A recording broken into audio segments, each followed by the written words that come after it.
Good morning, students. तर we are going to start new point, thermochemical equation.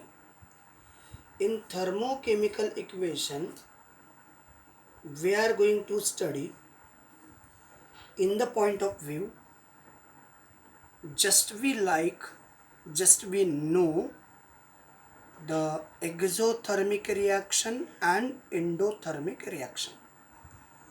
So what is mean by exothermic reaction? The reaction in which heat is evolved is called exothermic reaction.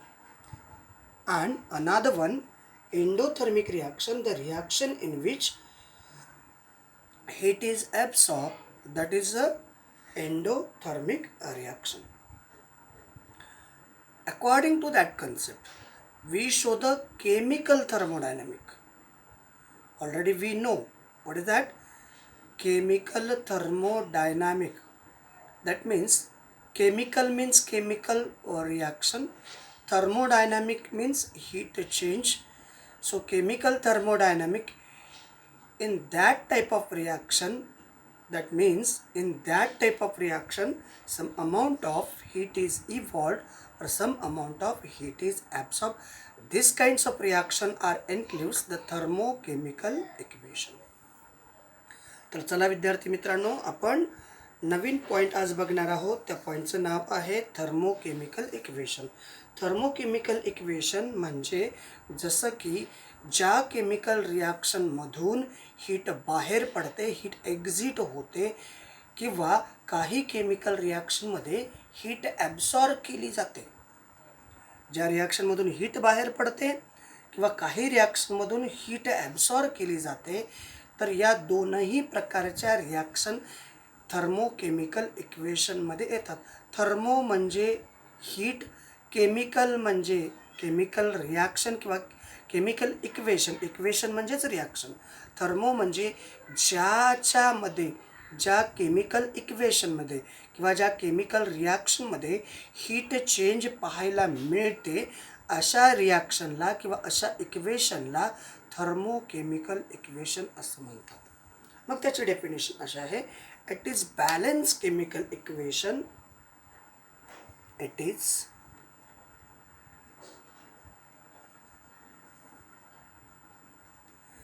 Balance chemical equation which gives balanced chemical equation which gives the information about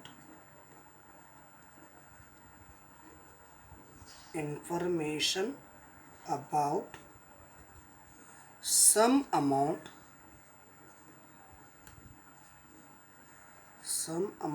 of heat is evolved, some amount of heat is evolved, or some amount of heat is absorbed during chemical reaction. During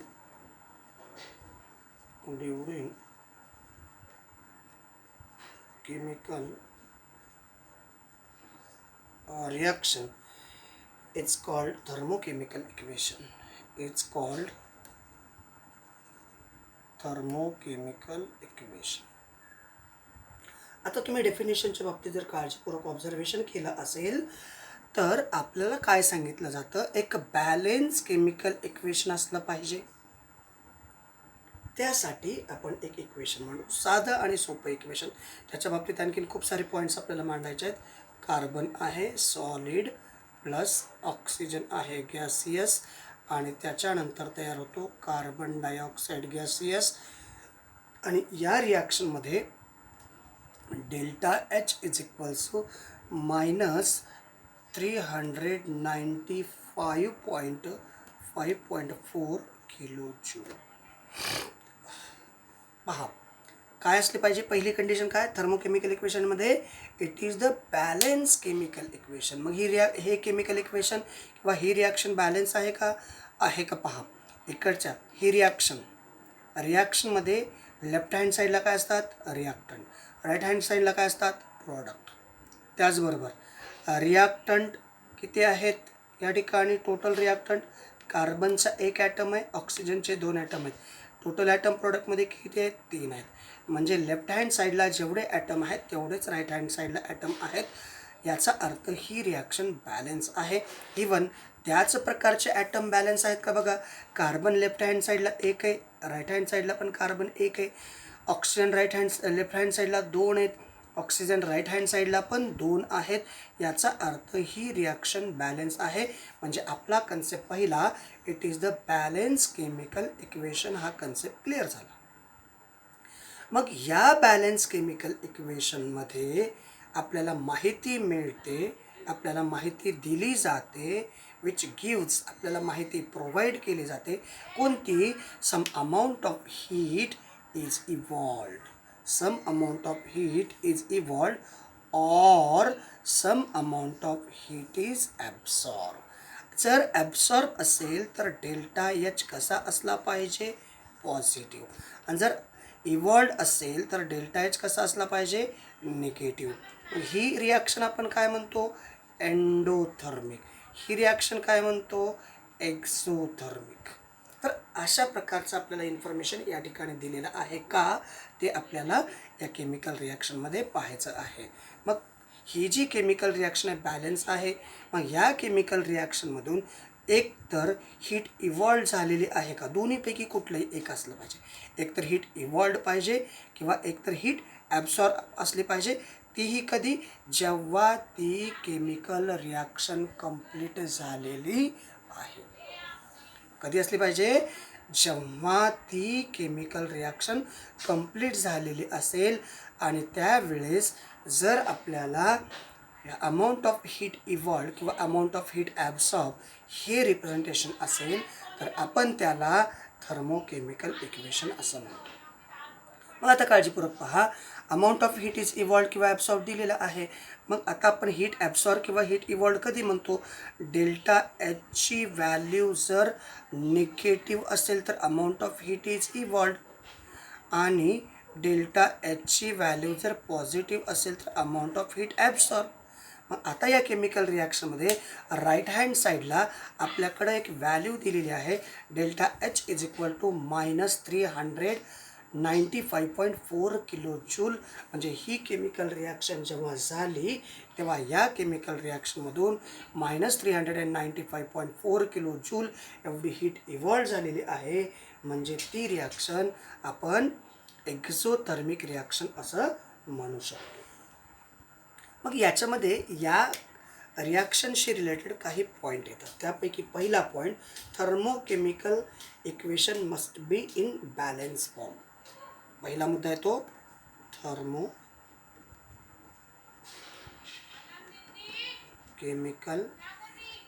equation must be in balance form.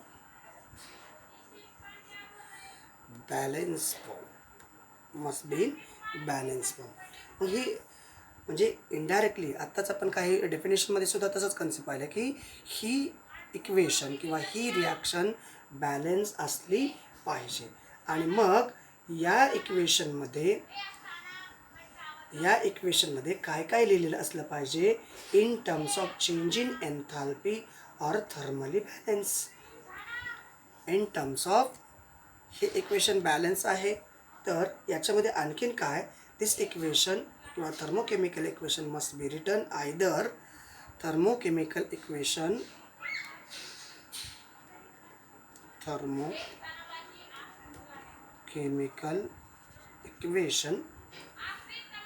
may be written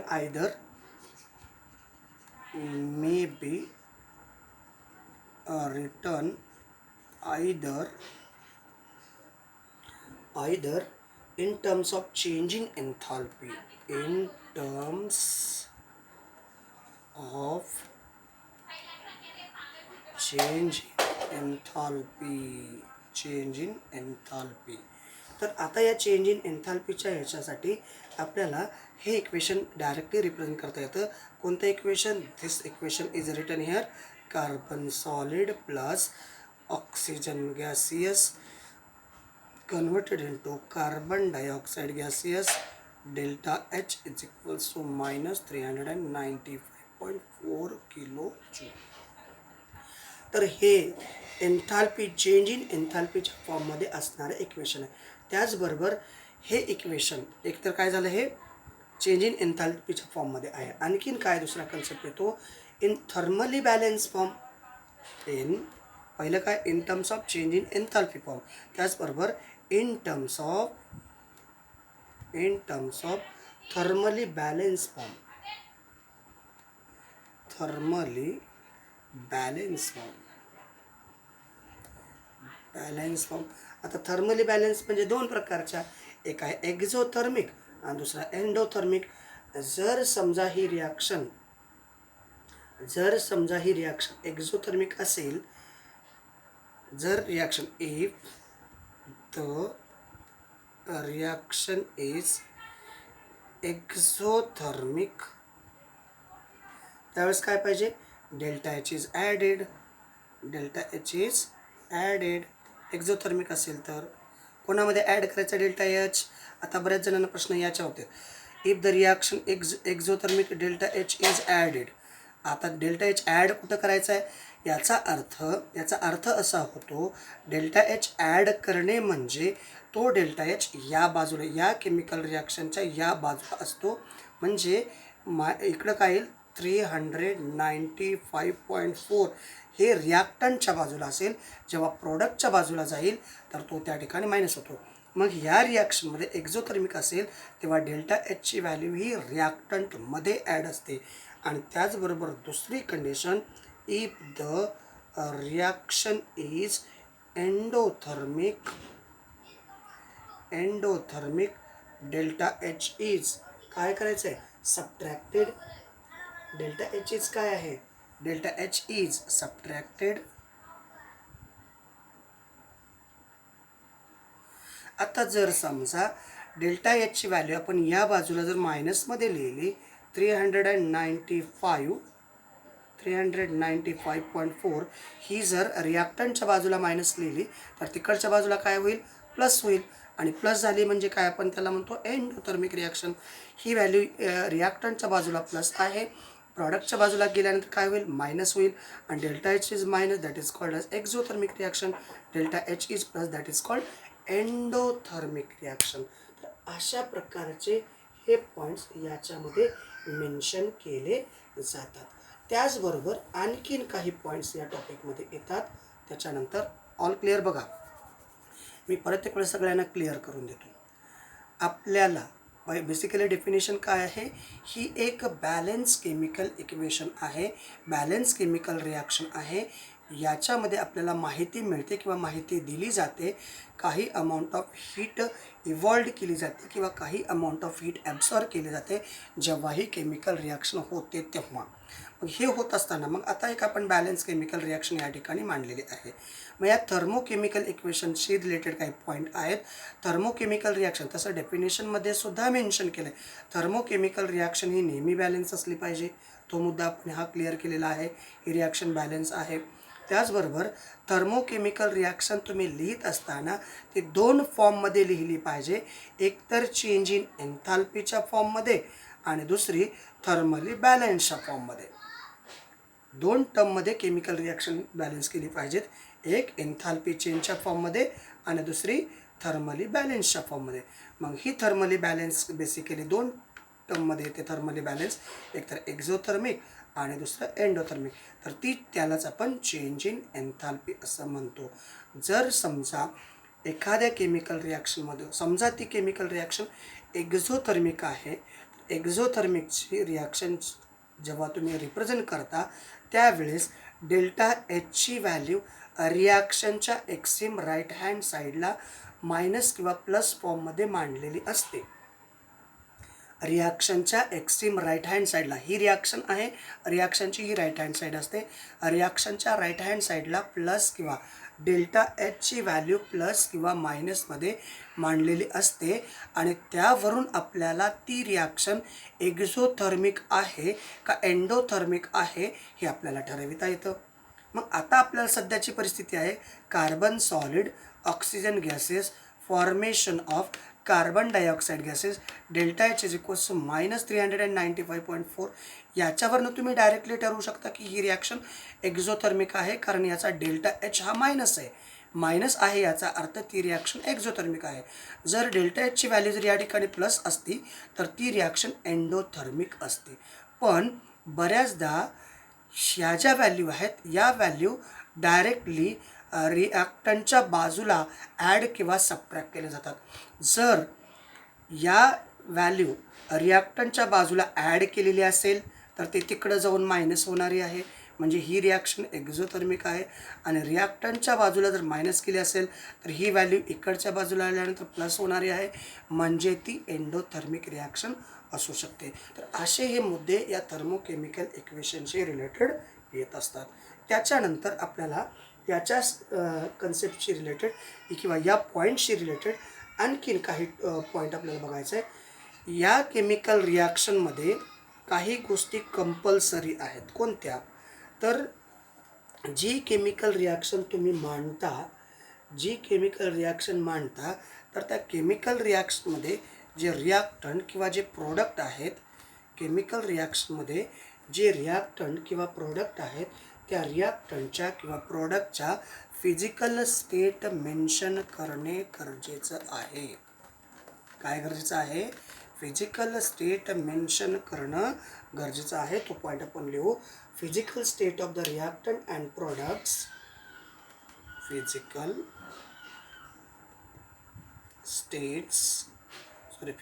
state of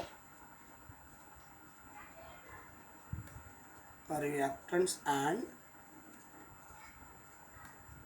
products, physical state of reactant and product should be written in brackets, should be written in bracket. एक्झाम्पलमध्ये काय असलं पाहिजे? जर समजा एखादा reactant solid असेल तर त्यासाठी आपल्याला ब्रॅकेटमध्ये लिहायचा आहे एस. एखादा रिॲक्टंट लिक्विडमध्ये असेल तर त्याच्यासाठी लिहायचा आहे एल. आणि एखादा रिॲक्टंट गॅसियसमध्ये असेल तर त्याच्यासाठी लिहायचं आहे जी. एखादा रिॲक्टंट ॲक्वेस असेल तर त्याला ब्रॅकेटमध्ये लिहायचं आहे AQ. तर अशा प्रकारे या गोष्टी लिहिणं आपल्याला कंपल्सरी आहे. त्याचबरोबर ही केमिकल रिॲक्शन एक्झोथर्मिक आहे किंवा एंडोथर्मिक आहे, ही रिॲक्शन एक्झोथर्मिक आहे किंवा एंडोथर्मिक आहे हे आयडेंटिफाय करण्यासाठी आपल्याला ह्या केमिकल इक्वेशनच्या आता हा पॉईंट आपण डिटेल मांडू पहिल्यांदा आणि मग त्याच्याबद्दल मी परत डिस्क्रिप्शन सांगतो. Enthalpy change of reaction should B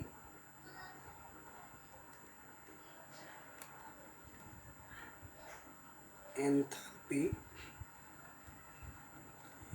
change of the reaction should be enthalpy change of the reaction should be indicated at extreme right, should be indicated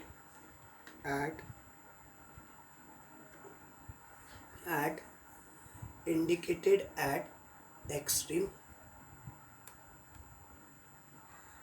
right hand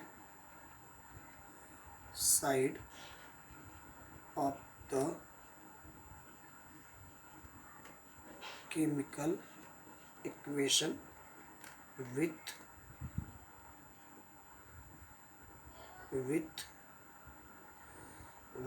proper sign. आता with proper sign म्हणजे नेमकं काय आहे, किंवा with appropriate sine असंही तुम्ही म्हणू शकता. विथ प्रॉपर साईन म्हणजे नेमकं काय, जर समजा आता बघा एन्थाल्पी चेंज म्हणजे आपण त्याला डेल्टा एच म्हणतो. Enthalpy change of the reaction should be indicated extreme right. म्हणजे एखादी केमिकल रिॲक्शन झाल्यानंतर त्या रिॲक्शनच्या राईट हँड साईडला डेल्टा एच म्हणजे चेंज इन एन्थाल्पी मेन्शन करणं गरजेचं आहे of the chemical reaction with proper sign. Proper sign म्हणजे काय, एकतर प्लस किंवा एकतर मायनस. प्लस असेल तर तुम्हाला माहिती आहे एंडोथर्मिक, मायनस असेल तर त्याला म्हणतो आपण एक्झोथर्मिक. बरोबर आहे. प्लस असेल तर त्याला काय म्हणायचं, एंडोथर्मिक. मायनस असेल तर त्याला म्हणायचं एक्झोथर्मिक. तर हे मेन्शन करणं कंपल्सरी आहे. त्याचबरोबर जर समजा काही रिॲक्शन जर मॉलिक्यूल फॉर्ममध्ये नसतील तर त्या रिॲक्शनमध्ये असणारे रिॲक्टंट इव्हन प्रॉडक्ट फ्रॅक्शन फॉर्ममध्ये सुद्धा रिप्रेझेंट केले जाऊ शकतात. हे 2 पॉईंट क्लिअर झाले की बघा. नेक्स्ट पॉईंट आपल्याला मांडायचा आहे. In thermochemical reaction reactant or product in thermochemical equation किंवा in thermochemical reaction fractional number of moles of reactant in thermochemical equation किंवा रिॲक्शन इन थर्मोकेमिकल रिॲक्शन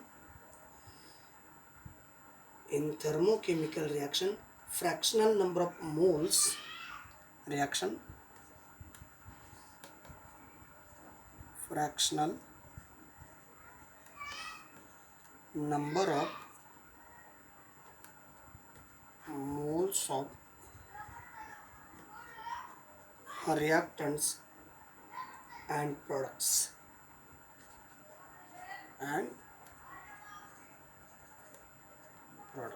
हे सुद्धा तुम्ही या ठिकाणी मेन्शन करू शकता. एक्झाम्पल आहे त्याच्यासाठी कार्बन सॉलिड आहे, ऑक्सिजन. आता या ठिकाणी मात्र कार्बन मोनॉक्साईड आपल्याला जर तयार करायचा असेल, जर आपल्याला कार्बन मोनॉक्साईड तयार करायचा असेल तर आपण काय करणार, कार्बन मोनॉक्साईड तयार करायचा असेल तर आपण काय करणार आहात, तर कार्बन मोनॉक्साईडसाठी या ठिकाणी आपल्याला हाफ ऑफ O2. आता सध्या आपल्याला काय थर्मोकेमिकल इक्वेशनमध्ये फ्रॅक्शनल नंबर ऑफ मोल्स आपण रिॲक्टंटचे किंवा प्रोडक्टचे घेऊ शकतो. म्हणजे याचं फॉर्मेशन होतं कार्बन मोनॉक्साईड गॅसेस, हा आहे गॅसेस, हा आहे सॉलिडमध्ये. त्याचबरोबर या केमिकल रिॲक्शनमध्ये जे रिॲक्टंट किंवा प्रोडक्ट आहेत ते जर ॲलोट्रॉपिक फॉर्ममध्ये असतील तर ते ॲलोट्रॉपिक फॉर्मसुद्धा मेन्शन करणं गरजेचं आहे. मग पुढचा मुद्दा, मग समजा एखाद्या केमिकल रिॲक्शनमध्ये जे रिॲक्टंट किंवा प्रोडक्ट हे ॲलोट्रॉपिक फॉर्ममध्ये असतील तर तो त्यांचा ॲलोट्रॉपिक फॉर्म मेन्शन करणं गरजेचं आहे. when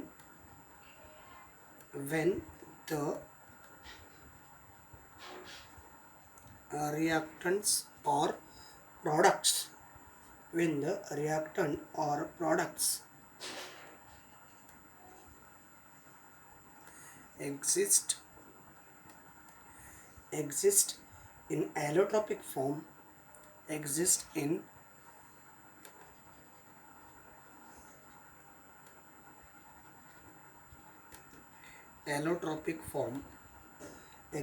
allotropic form,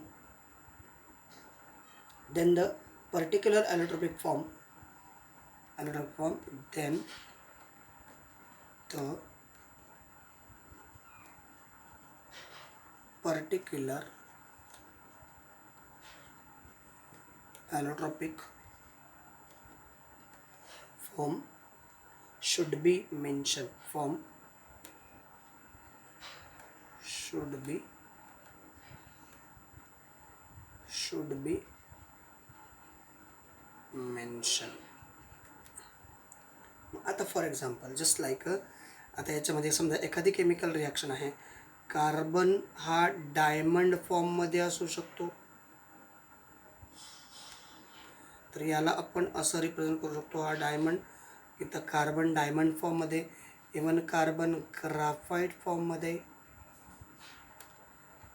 किंवा कार्बन फुलरीन फॉर्ममध्ये, हे या फॉर्ममध्ये तुम्ही कार्बन, त्याचबरोबर sulphur monoclinic, sulphur rhombic,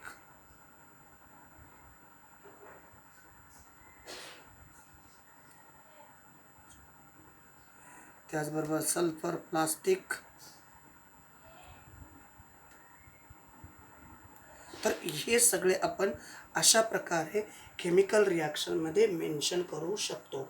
even एखादा सबस्टन्स जर वॉटरमध्ये डिझॉल्व फॉर्ममध्ये असेल, एक्सेस वॉटरमध्ये डिझॉल्व फॉर्ममध्ये असेल, तर त्यावेळेस amount of water is not known, then it is written as actives. म्हणजे एखादा सबस्टन्स वॉटर फॉर्ममध्ये असेल, एखादा रिॲक्टंट वॉटर फॉर्ममध्ये असेल, तर त्यावेळेस तो रिॲक्टंट आपल्याला एक्सेस ऑफ वॉटरमध्ये डिझॉल्व करण्यासाठी आपण इन शॉर्टमध्ये कसं मेन्शन करतो हे जरा काळजीपूर्वक पहा. शेवटचा मुद्दा आहे थर्मोकेमिकल इक्वेशनचा. नंतर आपण नवीन पॉईंटकडं जाऊयात.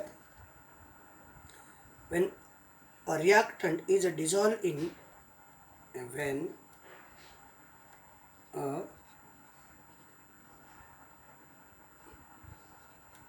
a reactants is dissolved in, when the reactant is dissolved in excess of water, excess of water and amount of water, excess of water and amount of water is not known, is not known, then हे आपल्याला माहिती नाही, then it is कसं लिहिणार, it is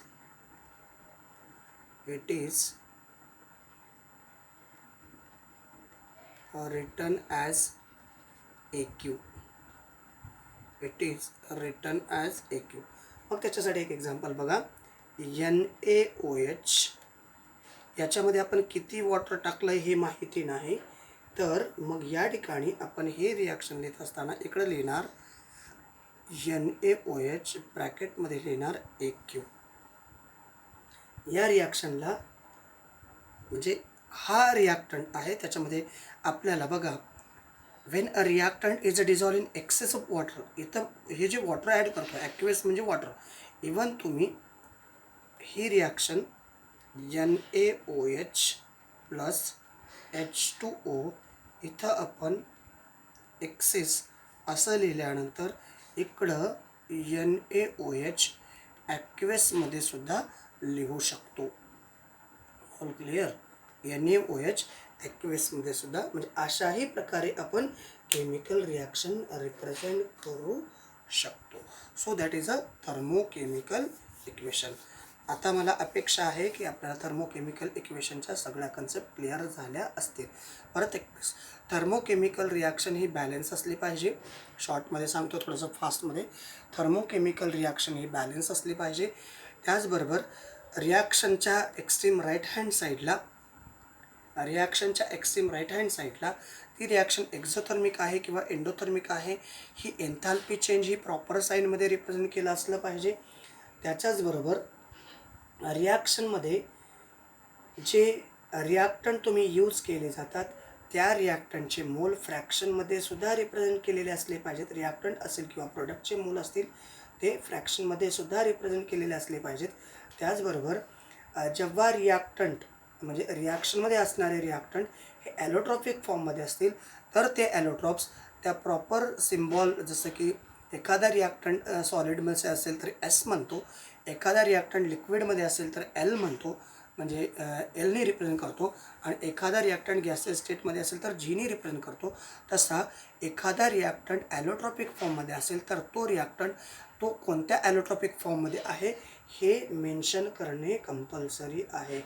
जर समजा एखादा reactant excess of वॉटरमध्ये डिसॉल्व केलेला असेल तर त्याच्यासाठी प्रोडक्टमध्ये एक्वेस लिहिणं गरजेचं आहे. So these are the thermochemical इक्वेशनशी रिलेटेड असणारे हे पॉईंट्स येतात. मग याच्यानंतरचा जो पुढचा पॉईंट आहे बॉन्ड डिसोसिएशन एन्थाल्पी किंवा बॉन्ड एन्थाल्पी असं आपण म्हणू शकतो.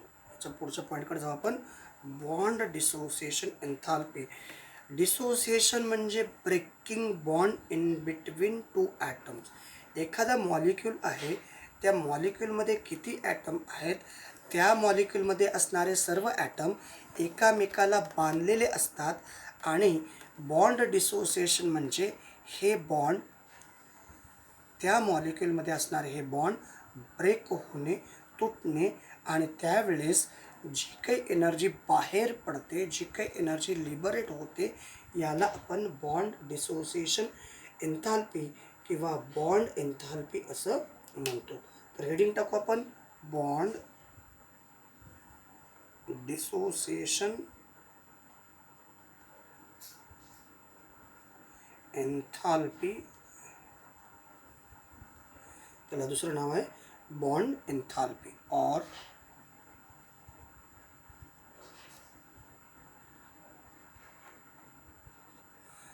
Bond enthalpy.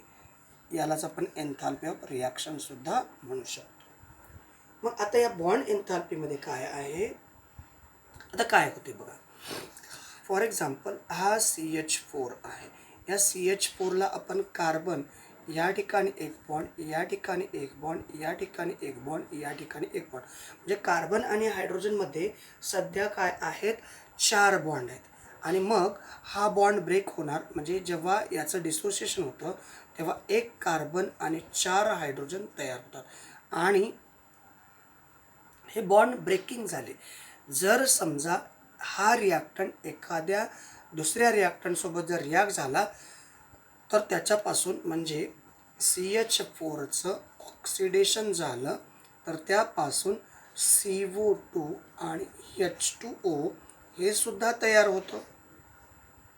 मग आता या ठिकाणी याच्यामध्ये असणारे 4 single bond, carbon hydrogen 4 bond break झाले, तर याच्यामध्ये असणारे ऑक्सिजनमध्ये असणारे 2 डबल बॉन्ड ब्रेक झाले, कारण या ठिकाणी 2 मॉलिक्यूल आहेत.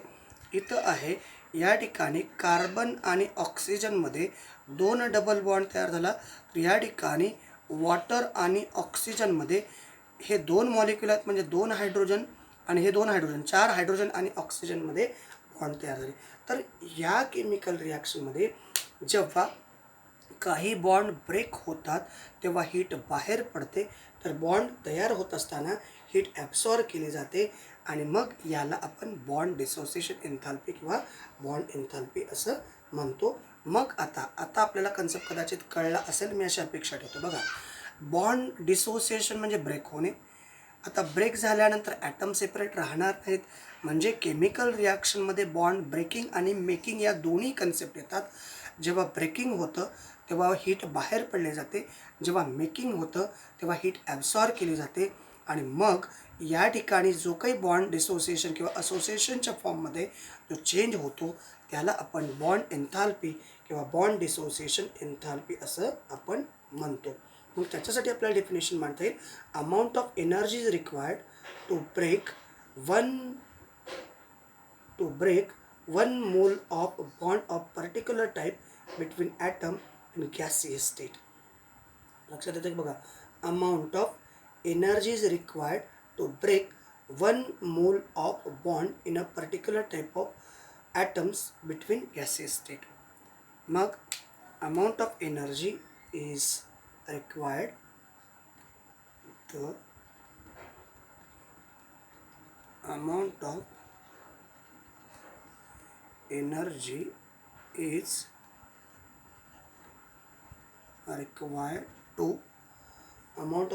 required to break one mole of bond of a particular type of atom, required to break 1 mole of bond in particular type of gases in particular type of molecules, particular types of molecules तर त्याला आपण म्हणतो bond dissociation enthalpy, किंवा त्याला आपण असंही म्हणू शकतो amount of energy is amount of enthalpy is required to break the particular type of bond in between gaseous substance. Even याला आपण असेही म्हणू शकतो amount of energy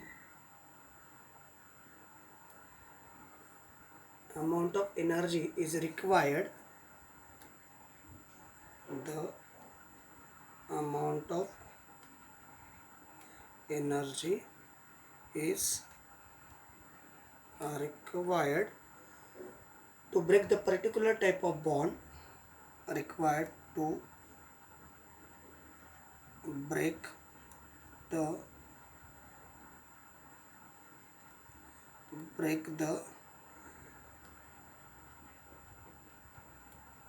particular type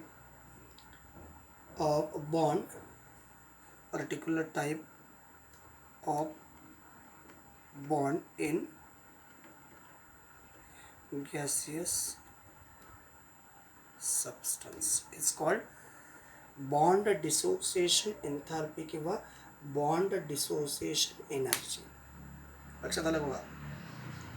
आता आपण ही केमिकल रिॲक्शन बघितलेली आहे. या केमिकल रिॲक्शनला परत मी आणि मग मी तुम्हाला डेफिनेशन समजून परत एक वेळ सांगतो. कदाचित तुम्हाला हे समजेल अशी अपेक्षा ठेवायला काही हरकत नाही. फॉर एक्झाम्पल आता CH4 कुठल्या स्टेटमध्ये? गॅसियस. त्याच्यानंतर आपण घेतला ऑक्सिजन ट्वाईस, कुठल्या स्टेटमध्ये? गॅसियस. यापासून काय तयार होतो? CO2 कुठल्या स्टेटमध्ये? गॅसियस. त्याच्यानंतर वॉटर तयार होतो. वॉटर कुठल्या स्टेटमध्ये? गॅसियस. आता आपली definition, amount of heat is required to break. आता काही ठिकाणचे बॉन्ड ब्रेक होणार आहेत तर काही ठिकाणचे बॉन्ड मेक होणार आहेत. या ठिकाणी आता हा मिथेन जर घेतला, हा H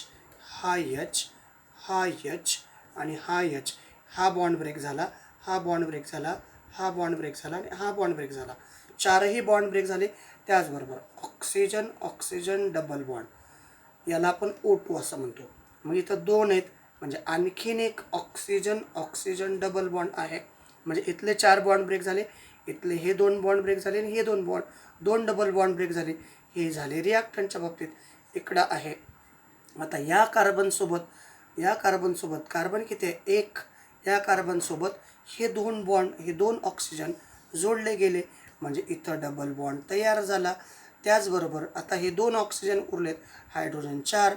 या ऑक्सिजनसोबत हे 2 हायड्रोजन आणि दुसऱ्या ऑक्सिजनसोबत हे 2 हायड्रोजन. या ठिकाणी काही बॉन्ड तयार झाले. रिॲक्टंटमधले बॉन्ड ब्रेक झाले तर प्रॉडक्टमधले बॉन्ड ब्रेक झाले आणि त्याच्यासाठी जी काही एनर्जी लागते, particular type of bond in the gaseous substance break करण्यासाठी. मेकिंगबद्दल या ठिकाणी मेन्शन केलं नाही. इनडायरेक्टली इकडं ब्रेक झालं की तिकडं मेक होतो. याच्यावरनं एक फॉर्म्युला जनरेट होतो. तो फॉर्म्युला तुम्हाला परफेक्टली याच्यामधल्या कन्सेप्ट समजू शकतो. Enthalpy of reaction is equal to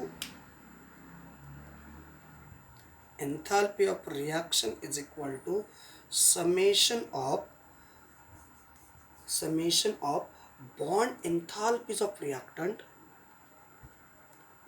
bond enthalpies of reactants minus summation of enthalpies of bond enthalpies of summation of bond enthalpies of product. म्हणजे या ठिकाणी असा आपल्याला फॉर्म्युला रिप्रेझेंट करता येतो. त्याचबरोबर याला स्टँडर्ड फॉर्ममध्ये जर रिप्रेझेंट करायचं असेल, standard enthalpies of reaction is equal to summation of bond enthalpies of product reactant, bond enthalpies of reactant minus summation of bond enthalpies of standard bond enthalpies of product. तर या दोघांमध्ये असणारा difference या दोघांमध्ये असणाऱ्या डिफरन्सला आपण बॉन्ड डिसोसिएशन एन्थाल्पी असं म्हणतो. या दोघांमध्ये असणाऱ्या डिफरन्सला आपण बॉन्ड डिसोसिएशन एन्थाल्पी असं म्हणतो. मग हा फॉर्म्युला आहे. त्याच्यासाठी एक छोटंसं आणखीन एक एक्झाम्पल घेऊ आणि मग आपण या ठिकाणी थांबूयात. एक एक्झाम्पल या ठिकाणी लिहितो आणि मग या फॉर्म्युला आपण त्या ठिकाणी वापरू आणि मग बॉन्ड डिसोसिएशन एन्थाल्पीचा पॉईंट क्लोज होतो आणि मग आपण नेक्स्ट पॉईंटकडे जाणार आहोत नेक्स्ट व्हिडिओमध्ये. Hess's law. For example H2 gaseous plus I2 gaseous is converted into twice of HI gaseous. All clear?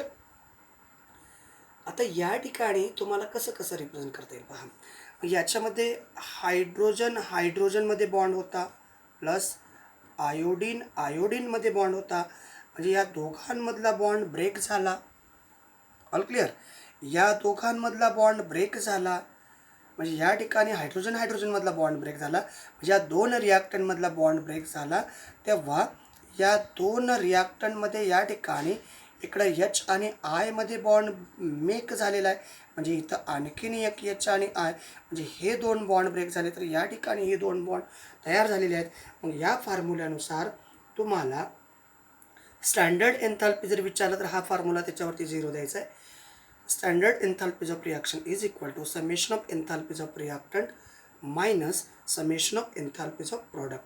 मग आता या फॉर्म्युल्यामध्ये किंवा या इक्वेशनसाठी हा फॉर्म्युला कसा तयार होईल तर standard enthalpies of reaction is equal to या ठिकाणी समेशन ऑफ एन्थाल्पीज. आता समेशन म्हणल्यानंतर ॲडिशन कोणाकोणाच्या enthalpies summation of standard enthalpies of कुणाची हायड्रोजनमधल्या बॉन्डची अधिक स्टँडर्ड एन्थाल्पीज ऑफ आयोडीनमधल्या बॉन्डची. या दोघांमध्ये बॉन्डची पहिली हे जो ब्रेक होणारा बॉन्ड आहे त्या बॉन्डची जी काही एनर्जी आहे त्याची ॲडिशन हा मायनस साईन इथे. या ठिकाणी प्रॉडक्ट काय आहे HI आहे. किती H आहे twice of summation of standard enthalpies of HIची. म्हणजे या ठिकाणी H आणि आयमध्ये 2 HI आहेत म्हणून 2 HIमध्ये हा बॉन्ड तयार झालेला आहे. आणि मग याच्या ज्या काही एनर्जी तुम्हाला दिल्या जातील त्याच्यावरून तुम्हाला याचं कॅल्क्युलेशन करता येतं. तर अशा प्रकारचे ही बॉन्ड डिसोसिएशन एन्थाल्पी आहे. बॉन्ड डिसोसिएशन होत असताना बॉन्ड ब्रेकअप होत असताना बेसिकली डेफिनेशनमध्ये तुम्हाला फक्त बॉन्ड ब्रेकिंग सांगितलेलं आहे. बरेच जण असा विचार करतील हां तुम्ही याच्यावरती आणखीन एन्थाल्पी ऑफ रिॲक्शनमध्ये असंही तुम्ही मेन्शन करू शकता. It is a difference between summation of bond enthalpies of reactant and summation of bond enthalpies of product. मग आता आपल्याला या ठिकाणी डिफरन्स म्हटलं की या ठिकाणी हा डिफरन्स याची बॉन्ड एन्थाल्पी आणि याची बॉन्ड एन्थाल्पी. हा डिफरन्स म्हणजे एन्थाल्पीज ऑफ रिॲक्शन किंवा बॉन्ड डिसोसिएशन.